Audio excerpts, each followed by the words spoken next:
दोस्तों 10 मुहर्रम उल हराम सन 61 हिजरी को करबला में जिसका खून बहाकर यजीद पलीद ने हुकूमत हासिल की थी, वो हुकूमत ज्यादा दिन तक ना रही थी और 3 साल 7 महीने बाद ही यानी 5 रबीउल अव्वल सन हिजरी 64 में 39 साल की उम्र में वो जहन्नम को रवाना हो गया था। उसके बाद उसका बेटा यानी मुआविया बिन यजीद तख्त पर बैठा था, जो कि एक नेक इंसान था और बाप के बुरे कामों से नफरत करता था। जब वो तख्त पर बैठा तो एक गंभीर बीमारी में मुब्तला था और 2-3 महीने की खिलाफत के बाद ही 21 साल की उम्र में उसका इंतकाल हो गया। अब मिस्र और शाम के लोगों ने हजरत अब्दुल्ला बिन जुबैर रदियल्लाहु ताला अन्हो की बैत कर ली थी, मगर मरवान ने खुफिया साजिशों से मिस्र और शाम पर कब्जा कर लिया था। जब वो मरने लगा तो अपने बेटे अब्दुल मलिक को गद्दी सौंप दी। अब्दुल मलिक बिन मरवान के बारे में अब्दुल्ला बिन उमर रदियल्लाहु ताला अन्हा फरमाते हैं कि लोग बेटा पैदा करते हैं, मगर मरवान ने बाप पैदा किया है। ये पहले तो नेक इंसान था, मगर बाद में फासिक यानी गद्दार हो गया था। इसी के दौरे खिलाफत में कूफा पर मुख्तार बिन उबैद सख्फी ने कब्जा कर लिया था।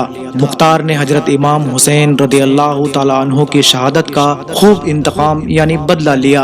सबसे पहले उमर बिन साद और उसके बेटे हफ्स बिन उमर की गर्दन कटवाई। फिर खुली बिन यजीद के जिसने हजरत इमाम हुसैन का सर मुबारक तन से जुदा किया था, उसका कत्ल करवाकर उसकी लाश को जलवा दिया।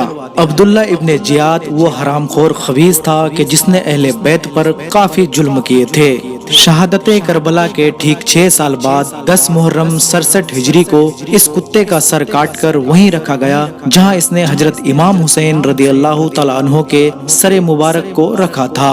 उस जलील के सर पर एक सांप नमूदार हुआ जो उसके नथुनों से घुसकर मुंह से निकलता रहा और फिर गायब हो गया। दोस्तों इसी तरह से 6000 कूफी मुख्तार सख्फी के हाथों मारे गए। कितने अंधे हो गए, कुछ की आंखों में जलती हुई सलाखें डाल दी गई, कुछ को जिंदा जला दिया गया और कुछ तो ऐसे थे कि पानी पीते मगर प्यास न बुझती और तरप तरप कर मर गए। जैसा कि रब ने फरमाया था कि मैं 1,40,000 को मारूंगा, तो उसने अपना वादा पूरा किया और 1,40,000 को हलाक किया। तो दोस्तों अब यहाँ पर सवाल उठता है कि हजरत इमाम हुसैन रदियल्लाहु ताला अन्हो से जंग को तो 22,000 का ही यजीदी लश्कर गया था, तो 1,40,000 क्यों मारे गए?